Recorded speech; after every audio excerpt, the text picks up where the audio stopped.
live from the center of the earth, Girth. Yo, welcome to my Summer Lair. I'm your host, Sammy Younan, and today I have kind of an unusual guest for me because I tend to do a lot of pop culture. But you are is your title Dating Coach? I'm a dating and personal development coach. Okay. So introduce yourself and tell me what that means. Is that sort of like Hitch in the Will Smith movie? So yeah, I'm Minnie Lane, and yeah, I teach dating and personal development for men. So a bit like Hitch, yes. I'm sort of a love doctor, helping guys find love, or just general attraction, helping them to become more attractive, essentially, by becoming their true selves. Okay. And the reason I'm talking to you is not because I need help. I do need the help, obviously. But the reason I'm talking to you is because you are in a new documentary called The Pickup Game. That's right. So you want to give us a brief synopsis? There's a number of different themes in the film, but you want to give us a snapshot of the documentary, what it's about? Yeah, so the documentary is a sort of expose of some of the dark parts of this industry. So the industry as a whole is not all bad. You know, there are some really good coaches out there, but there are some really awful coaches out there too, teaching really awful things, actually teaching guys to emotionally and psychologically manipulate women. Mm-hmm. And Toronto obviously has a big pickup scene. That's correct, right? I don't know, actually, but I imagine it probably does. This is a multi-million global global industry, so it's pretty much everywhere. All right. I want to start off with two things up front. How is this pickup culture, this idea of being more attractive, or even like you mentioned, like some of the seedier aspects like seducing women, how is this any different than the current culture we have now surrounding dating, which is all very transient, like Tinder, and there's hookup culture and friends with benefits and things like that? Nothing kind of really lasts. Everyone's kind of just got their own agenda and wants to fulfill needs, basically. So is it any different than that, or is it a subset of it, or how do you view those two cultures? Well, I think there's hookup culture, and then there's pickup, which the thing about pickup is it's dishonest. It's teaching men to sort of create this persona that's not really them, this like alpha male character.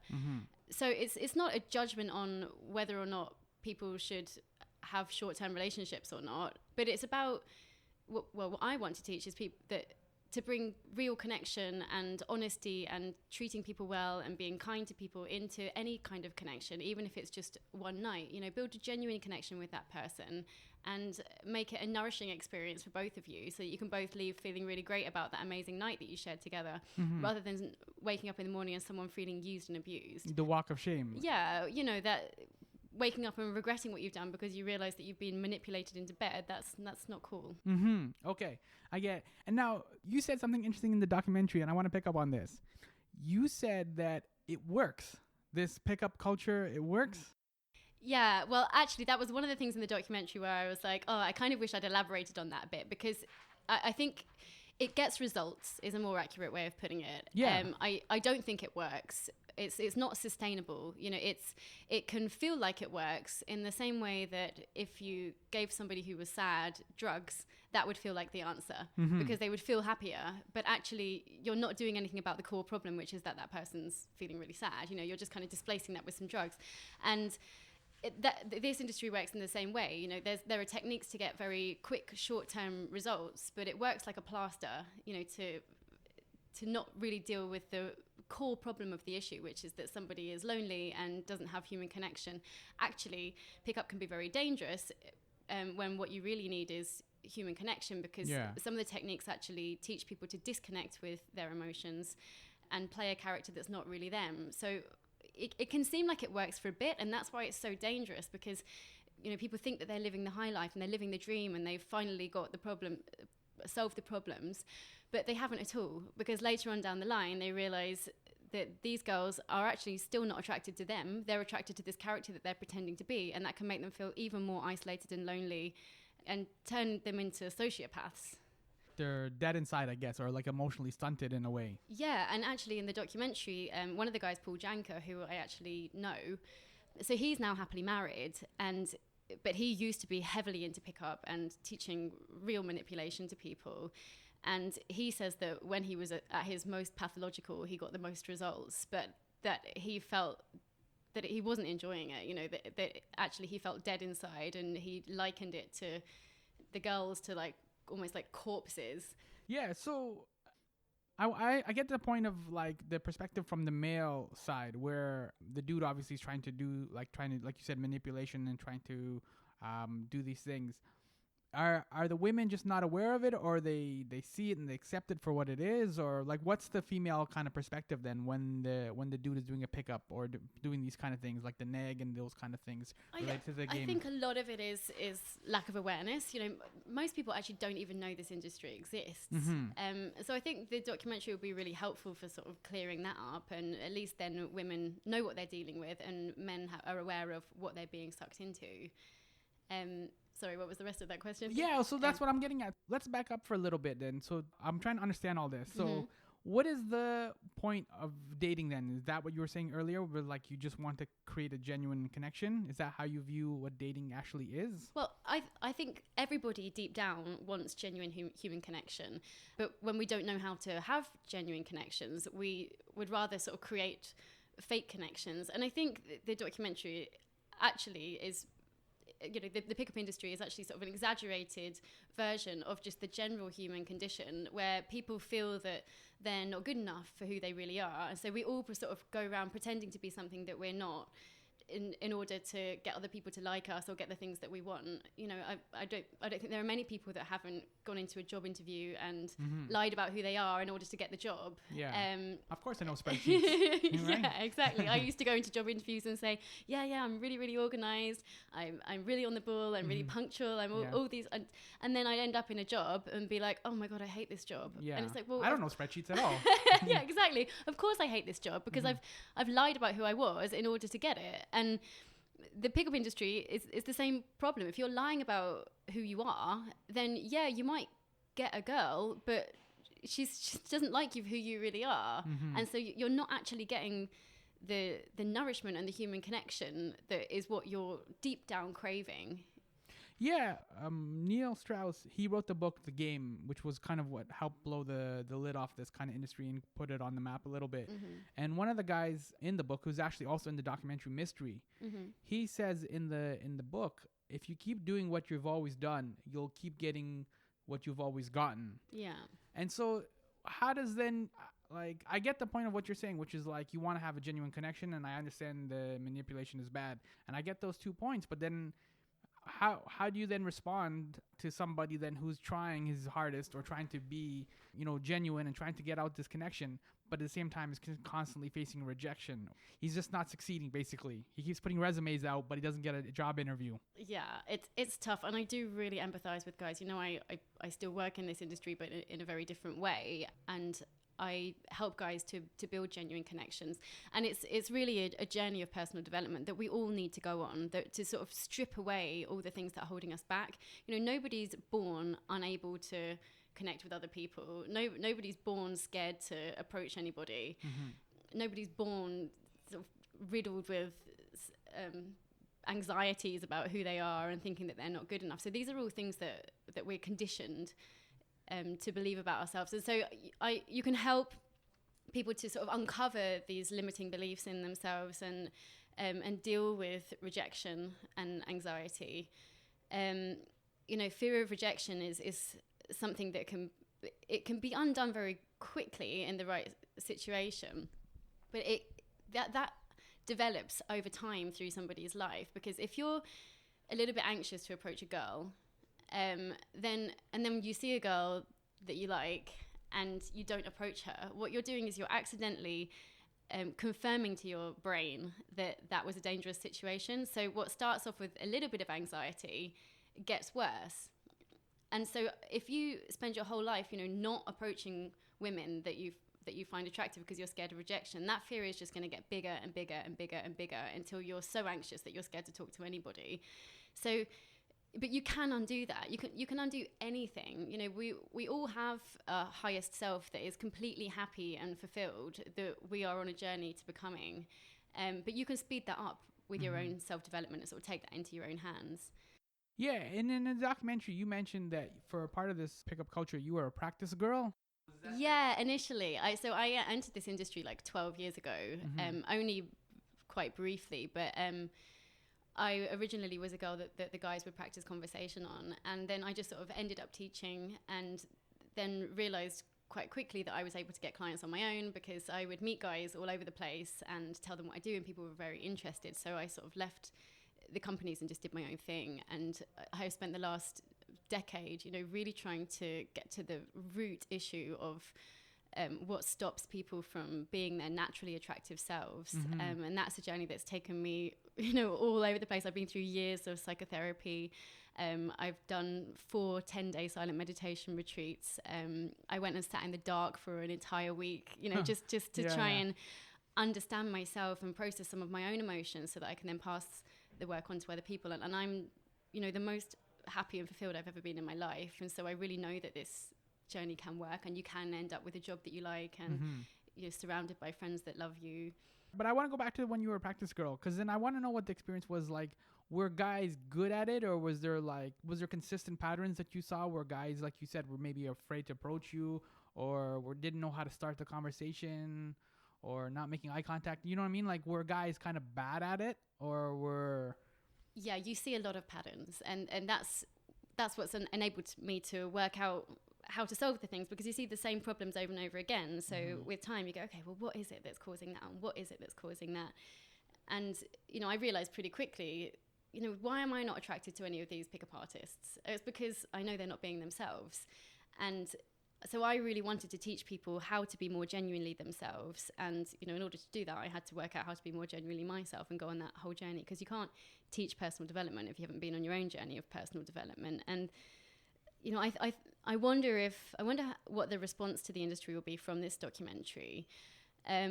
I suspect that what will probably happen is that it will all be sort of repackaged as something else and selling programs of self-development or personal development. And I would encourage people to be very skeptical about that, because when I watched that documentary, I did not see people that have been on a long journey of self-development, and they're talking about teaching meditation and stuff. And I think, I've done thousands of hours of meditation, and if you've done that amount of work on yourself, you wouldn't be able to treat people badly like that. You just, when you cultivate love in yourself, you just cannot treat people badly anymore, because you become a more loving person. So I don't know, it'll be interesting to see what happens, I think. Are you kind of lumping it all together then? Like, so there's the dudes obviously who are teaching the seminars, and we saw a number of them in the documentary. This is mainly what you're talking about, which is like people who are not being genuine, not being loving, and kind of just teaching these techniques. But then there's also a vast number of people, dudes, who are signing up for these courses and seminars and reading these books and things like that. And are you lumping them both together in the same category, or are they just kind of like just the dudes that sometimes show up to these seminars just generally kind of trying to figure things out, or trying to talk to a practice girl? Well, I think one of the things that's difficult in talking about this industry is that there's just such a vast spectrum of stuff being taught. There's such a varied types of people coming into the industry. There's all kinds of coaches teaching all kinds of different things, and there's all kinds of students. I taught... my youngest student is 18 and my oldest student is 74. So there's no 74 such... still picking up? Yeah, I taught a 74-year-old recently.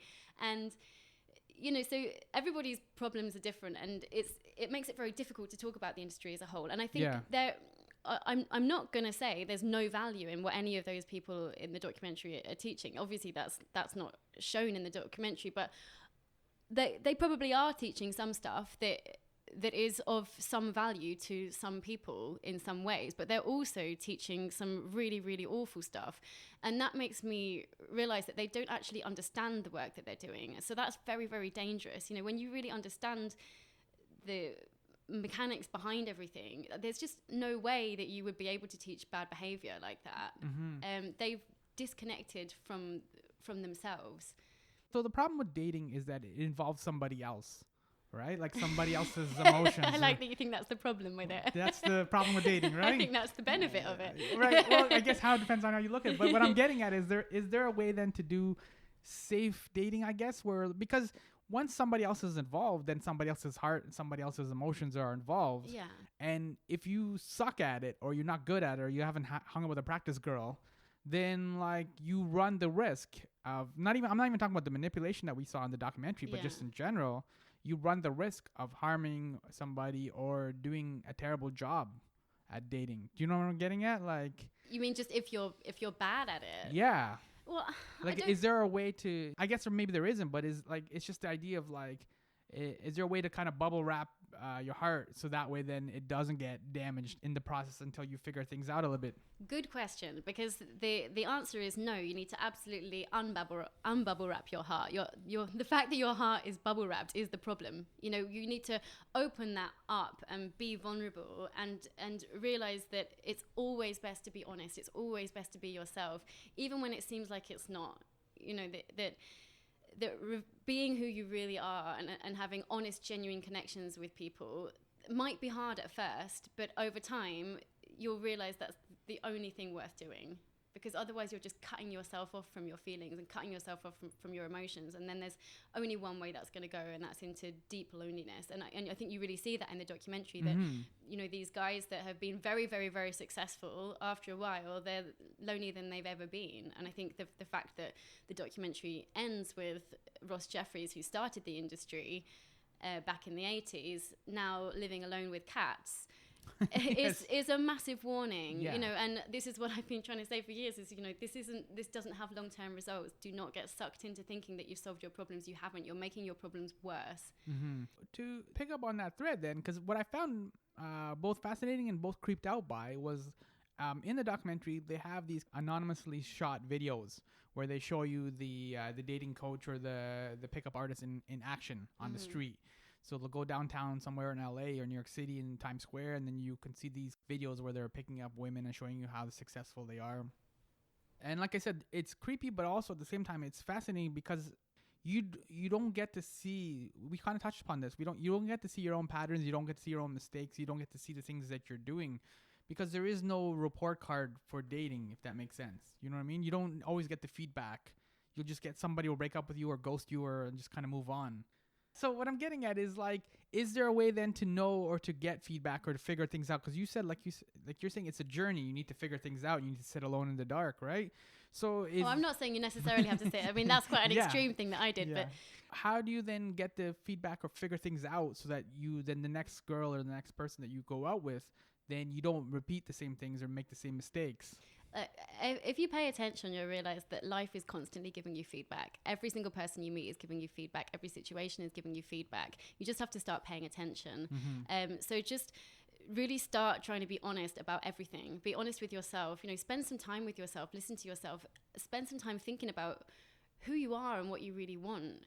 You know, one of the first exercises that I get my students to do, is to just write down who they are, and not to write down, this is my job title and this is my name and this is where I live, because that's not who you are, you know. And you've got to start looking beyond that and realize, no, that's what you do, where you live, and what your name is. That is not who you are. And we tend to live in this very shallow, sort of surface level reality, and we never really bother to go beyond that to work out what we really want or how we even feel about things. We're just sort of stuck in our heads telling ourselves what we're thinking and feeling.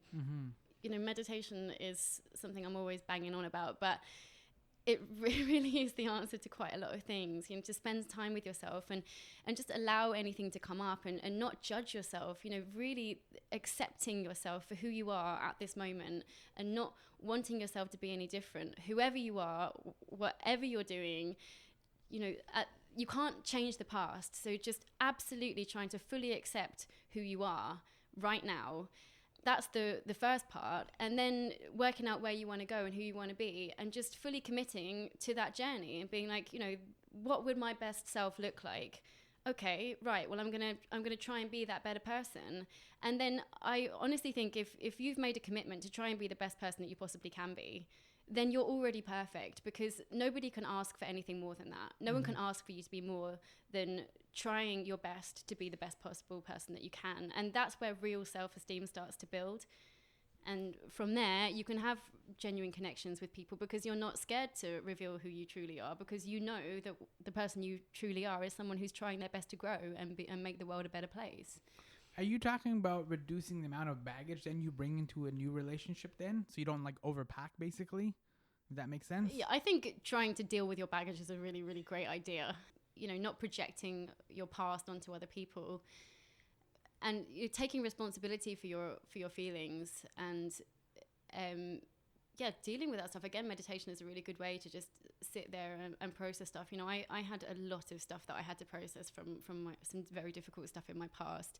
So I have had to go and do lots of long meditation retreats, and they've been hard. And, you know, I felt like I actually really needed to go and sit in the dark for a week and just really get to the bottom of some deep stuff that I knew I'd shoved right down into my unconscious. And I had to bring that to the surface and just stare it in the face until it was okay. And I just made friends with it. And when you do that, you literally enlighten yourself of all this heavy baggage that you're carrying around. Is that what you mean by take responsibility for your feelings? Yeah, to not throw them onto other people, you know, and to allow yourself to feel, you know, get out of your head. If you feel angry, you know, sit there and feel it, you know, really feel it. Don't try and get out of it. If you feel lonely, sit there and explore the loneliness. Don't distract yourself or drown your sorrows with alcohol or, you know, all these other techniques we've got for not feeling stuff. You know, humans seem to be conditioned to run away from pain and run towards pleasure, short-term pleasures to make themselves feel better. But actually, you know, pain is nature's way of alerting us to the fact that there's something that needs our attention. So we need to start turning towards pain in order to understand it, feel it, and heal from it.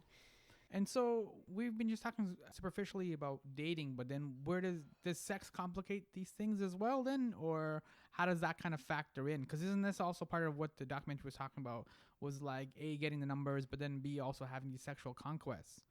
So is the approach that we have to sex, should it just be similar to the one you're just talking about in terms of dating, or is it two different approaches? Yeah, I think thinking of sex as a conquest is not a great start. You know, sex, my opinion of what sex is it's an expression of the energy between two people. So whatever the connection you develop between that person, that's what your sex is going to be like. So all the more reason to develop true, genuine, intense connections with people, and then you're going to have really amazing sex, to be honest. Because if the connection that you have with somebody is that you're pretending to be somebody that you're not, and you've got these massive barriers up and you're not letting anybody in, well, you're not going to have great sex. You probably don't even know what great sex is if that's how you've been living your life. If you see an interaction with a human as just enjoying exploring what you're like with this person, rather than trying to get something from a person, you know, I think we should go into any interaction with somebody trying to give, not trying to get, and to just enjoy exploring yourself and exploring another person, getting to know someone, trying to understand someone, showing someone who you really are. And then you're going to have like a really good connection to then explore sexually with somebody. But I just want to go back then, because we touched upon this briefly, but do women have different agenda or different, I guess, let's go with agenda for lack of a better word, of what they want when they start dating and when sex starts to get involved? Is it a similar agenda to what the dudes want? Because the dudes, obviously, as we saw in the documentary, like they were kind of pushing away loneliness, kind of heartache, those kind of things. They didn't want to be a loser anymore, those kind of themes. Are women kind of operating out of the same sort of agenda, or do they have different needs or different desires? I think that there's all types of different women, aren't there? In the same way that there's all different types of men. You know, some women are living a very shallow existence too, and just looking for somebody who's the right image for them. But you know, this is all surface level. This is egoic wanting, and we need to stop confusing egoic wants of things like, oh, I want money, I want sex, I want more attention, I want people to like me, and these are egoic wants. We need to go deeper to our real desires, which are, you know, proper human connection, and you know, that's what we need to be feeding. It's like what you're saying is basically there's a difference between like I'm hungry versus like I really want like a really solid piece of steak and some like mashed potatoes, like, you know. Exactly. So when you're hungry, you know, you could eat some sweets and some crisps, and that would stop the hunger, and you would feel better. But the reason that your body is hungry in the first place is because it's crying out for nutrition. You know, that's what the function of hunger is. It's to let us know that we need to take nutrition into the body. So yes, you could solve that problem by stuffing your face with crisps every day, but then you're going to end up sick. And that's exactly what's happening here. You've got a deep need for human connection with other people, and that's attracting you towards other people. But then if you're having shallow connections with people, it's like eating crisps. And again, you're going to make yourself psychologically ill because you're having fake connections with somebody. And actually the problem's going to get greater and greater because your body is crying out for real human connection. We need real human connection and love in order to be psychologically healthy. And but how do you know how to be loved if you've never been loved properly before? Do you know what I mean? Yes. Yeah. Well, this is why we're in this problem in the first place. Yes. It's because a lot of people just don't receive the love that they need, or they have really traumatic events. You know, I had loving parents, but then I had a major trauma when I lost my mum to suicide. And, you know, that caused me some deep, deep pain that then made me very emotionally insecure. And that's why I've had to do a lot of work on myself. And I've had love from other people. You know, I've had love from friends to help me heal. I've had love from partners. You know, I think seeing a therapist is another way of getting love. You know, we all have these options open to us. You know, I give my students love. That's what I do. I spend time with them, and I do the things that parents would do. You know, I listen to them. I help them work out who they are. I accept them for who they are. You know, this kind of thing. But what you realize eventually is that you actually can love yourself. Once somebody's shown you that you're lovable, you can actually give love to yourself, and you can develop yourself by giving love. And that starts with things like spending time with yourself, paying attention to yourself. You know, all these things that we want other people to give us, you can give that to yourself. You know, if you're stressed because nobody will ever give you the time of day, have a little think. Do you give yourself the time of day? Do you ever sit with yourself? Or are you always distracted by TV or getting drunk? You know, how would we feel if every time we went to our parents for attention, they were watching TV or getting drunk? If you're doing that to yourself, then you're part of the problem, and you need to stop doing that. You need to give yourself the love that you need in order to grow to your full potential. And if somebody's listening to this and is thinking like, okay, I've tried to talk to some girls, I've done some Tinder stuff and it's not working out, and I was thinking of go down this road, maybe you could go to one of the seminars. Your advice is what? Not to go to the seminar, or what would you suggest? I would say be very, very, very careful, because you can fall down a slippery slope that might make you seem like you're solving your problems and you're actually making your problems worse. You know, a lot of these techniques teach people to objectify women, and that you know, takes you further away from genuine connection, and it teaches you to sort of shut off from your emotions rather than listening to them.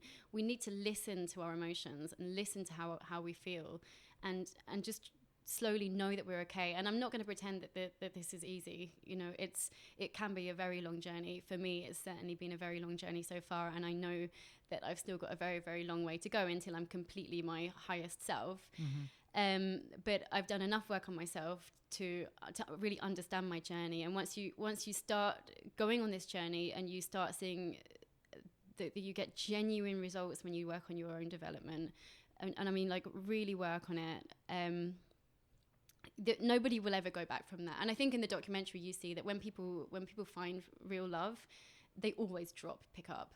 You know, when people grow up, they drop it because they realize, oh, that was not the answer, actually. Mm-hmm. This is what I was looking for. Everybody deep down wants real love and real connection. So you might think, no, I don't. I just want to go and have sex with loads of hot models. Yeah, okay, I get that. I understand. I understand where that's coming from. But you know what? Even if you want to go and have sex with hot models, why not have a connection with her too? Why not make that a nourishing experience for both of you? You know, you don't have to degrade her and objectify her and cut off from your emotions in order to do that. You can become confident in being yourself rather than becoming confident in playing this alpha male character. You know, and people talk about, oh, but the nice guy never gets anywhere. No, the weak guy, the pushover guy, they never get anywhere. There's a massive difference between being somebody who's kind and treats people well, but because that's your choice, because you are choosing to do that, because you've decided, I want to be a nice person, mm-hmm. and somebody who's too scared to be otherwise, and so they're just a people pleaser that will do whatever anyone tells them to do, because that's actually coming from a place of fear. If you're nice out because you're scared that people won't like you otherwise, then you're at the bottom of your journey. You know, you might have to go through some other things to realize, oh, you know, actually I need to step up. You need to take risks if you're in that position to actually tell the truth and let someone know where your boundaries are and stop letting them walk over you. And you know what, you might lose some friends, you might have some people not like you, but it's still the way to go. And you know, you might think, oh no, this is worse than where I was before because now no one likes me. Well, if you start speaking your truth and people don't like you, those people were not your real friends in the first place. You know, so let them go and start being yourself and get some genuine friends that really like you for who you really are.